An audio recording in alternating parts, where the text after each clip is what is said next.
So you want to go shorebirding in Maine, and you want to know what you're looking at. Well, good news. Whatever bird you see is right in here. Here, open it up. Good news. It's one of these. Too complicated. Let's make this complicated thing as simple as we possibly can. Look, there's 30, maybe 40 different shorebird species that can be found in Maine. That's way too many. Let's cut down that list. The whole secret to shorebirding is to take those 30 to 40 birds and divide them up into piles. And then you only have to deal with one pile at a time of birds that are similar to each other. Here, let me show you. We're in Lubec. This is South Lubec Sandflats. Most of the spit belongs to the state. This is one of the best places in the state for shorebird watching, and here's why. Today, it's a 19-foot tide. All this mud for shorebirds. There are a bunch of different ways you could sort these birds into piles, but I'll give you 3 that I use. First, you can do it by family. The sandpipers tend to have longer, skinnier bills. The plovers tend to have shorter, thicker bills. And then there's all the rest. 3 piles. You can sort them by size, and we'll do that a lot because the small ones are the hardest ones. And that tends to be least sandpiper, semi-palmated sandpiper, semi-palmated plover, and the birds that look really close to those. Once they get a little bigger, they're a little easier, and there's more to discern the difference between them. Or you can sort them by abundance, which actually makes it pretty easy because most of the birds that are out here are going to be least sandpiper, semi-palmated sandpiper, or semi-palmated plover. And that's 90% of the birds. And of course, once you sort them that way and you get used to seeing them, you're playing the game. One of these things is not like the other. You're trying to find that bird that is not one of those. So how do you tell the difference between a least and a semi-palmated sandpiper? They're almost exactly the same size. The semi is only a little bit bigger. But the least is browner and it has yellowish legs. And the semi-palmated sandpiper is a little bit grayer and has dark legs. Once you've figured out and know for sure what a least sandpiper and a semi-palmated sandpiper is, you can start to work on the really hard ones. 3 other species that look very similar in size and motion. There's the white-rumped sandpiper, which is probably the most numerous of the difficult 3, Baird sandpiper, and then western sandpiper. The one thing about both white-rumped and Baird sandpiper is the wings are a little bit longer than the tail. So if you get a good look, you're going to find that the wings are that much further out than the tail. Key sign for the 2 of those. The white-rumped sandpiper is just a little bit bigger, but about the same color as the semi-palmated sandpiper. And it's got these little chevron dots along the chest under the wing. And because it's a little bit bigger, it does tend to hang around the water's edge a little more, even a little deeper in the water because it can stand a little deeper. Sometimes that's how you find them. They're in the deeper water. Another way to find them is just follow a flying flock of birds because you can tell a size difference even of a 1/4 inch on flying birds. One's just going to look bigger. Follow that to the ground. Baird sandpiper. That one's really tough. It's a little browner and it tends to be on dry land a little more, maybe up a little higher. Western sandpiper. Ooh. There aren't many going to show up in Maine, probably just a handful every year in the entire state. It's a bird from the west that migrates to Florida and usually just misses Maine. You don't see them much here at all. But if you do, it's a lot like the semi-palmated sandpiper. A little bit thinner, longer, droopier bill.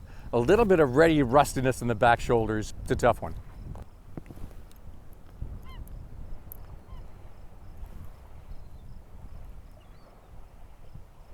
When you look in the guidebook, you'll see 3 birds that look very similar. The semi-palmated plover, the snowy plover, and the piping plover. Well, let me make this easy for you. The piping plover is a southern Maine bird that likes sandy beaches. Doesn't really care for the rocky beaches of northern Maine or the mudflats. The snowy plover, you're going to have to go to Texas to see that. It's just like never here. So in most of Maine, what you're going to see is semi-palmated plover. The later you get in the season, the more young ones they are. They're just grayer versions of their adult selves. Sanderlings aren't all that tough. They're bigger than the small peeps, even bigger than the semi-palmated plover. And they're the light color of sand. Dunlin. They're the same size as sanderlings, a little bit bigger than the least sandpiper, semi-palmated sandpiper. They have these long down-curved bills, so it's hard to mess them up. They also come through later than most of the others, even into October. Then there are some that are bigger. the short-billed dowitcher. Can you believe this is a short-billed? Then there are a whole bunch of birds that maybe get up to pigeon size. Black-bellied plovers tend to be pretty common on the beaches out here, and they're about the size of a pigeon. Ruddy turnstone. It's smaller than the black-bellied plovers it's hanging around with, but it's larger than the peeps, the least sandpiper and semi-palmated sandpiper. Let's talk about yellowlegs and how to tell them apart. There's a big size difference between them. But when it's a quarter mile away out there in a mudflat, can you be so sure? One big distinction you can see even at a big distance is that the bill on a lesser yellowlegs is shorter. It's about the length of the head. So at a distance, if the bill looks like it's about the same length as the head, it's probably a lesser.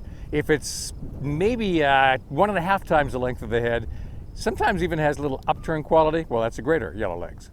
I also find that the greater yellowlegs is a lighter shade of gray on many of them. Not all, but it helps. Another tough one, black-bellied plover and American golden plover. Well, up here in the mudflats in Lubec, it gets pretty easy because there's a lot of black bellies and very seldom do you see an American golden plover, but they're here annually. Well, it's going to look smaller. The American golden plover is just a little bit smaller, and it's got a shorter, stubbier bill.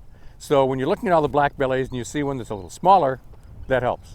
Don't be fooled by the color. The black-bellied plovers are all kinds of different plumages depending on their age, and the American golden plover isn't as golden as it is in the spring. But one key difference is when they fly and fly away from you, the American golden plover is going to be brown all the way down its back to its tail. The black-bellied plover has a white rump. Red knot. That one's really tough. They're tough because they're red in the spring, but gray in August. So why is this all going on here? Well, these birds, just about all of them nested in northern Canada along the Arctic tundra. Take this one, for instance, semi-palmated sandpiper, nests all over the northern part of Canada. But it's migrating to South America. And so they're all getting funneled over to the ocean because they are shorebirds. So they go to the shore, they come right through Maine. The entire population for a good part of Canada comes right through here. Let's make this a little easier. There's some shorebirds in the shorebird section of the book that you're not going to find at the shore. American woodcock, Wilson snipe, upland sandpiper, which likes to hang out in blueberry barrens and never at the shore. Stilt sandpiper likes marshes much more than it likes this. Purple sandpipers are a winter bird. They like the rocks, not the mudflats or sandy beaches, with rare exceptions. Spotted sandpiper out here? Probably not on the mudflats. It happens, but it's rare. Solitary sandpiper, you're not going to find that out on a mudflat like this. That's a bird that likes puddles, small streams, marshes, salt flats, no. Some birds like grassland much more than they like mudflats. Killdeer, you'll see them occasionally on the beaches, not all that often. Buff-breasted sandpiper, that's a good one. I've seen them right here on this spot a couple of times. Mostly that's a grassland bird, so you find them more often on softball fields in South Portland. Most of the biggest shorebirds are going to be seen sporadically. Of those, the willet may be the most difficult because it's a pretty drab uniform gray without a lot of field marks, except when it's flying, and then it has this big, dark, inverted W in the back. American oystercatchers do nest in Maine, mostly around the Scarborough Marsh, South Portland area. They get up as far as Petite Banane along the Maine coast. Whimbrels pass through in pretty good numbers. They often hang out by the rocks of the seashore and then will sometimes go in and pick blueberries in the internal fields. American avocets don't nest here. Occasionally one will get into Maine and it creates quite a stir when it does. The biggest shorebird you're likely to see is a marble godwit. Tends to be seen more often in southern Maine, Scarborough Marsh, Pine Point in Scarborough, down to Fortune Rocks closer to Biddeford Saco. So let's review. The big ones are actually pretty easy. It's the small ones that are the hardest to separate and also the most abundant. So once you can separate least and semi-palmated sandpipers, the rest just kind of fall into place.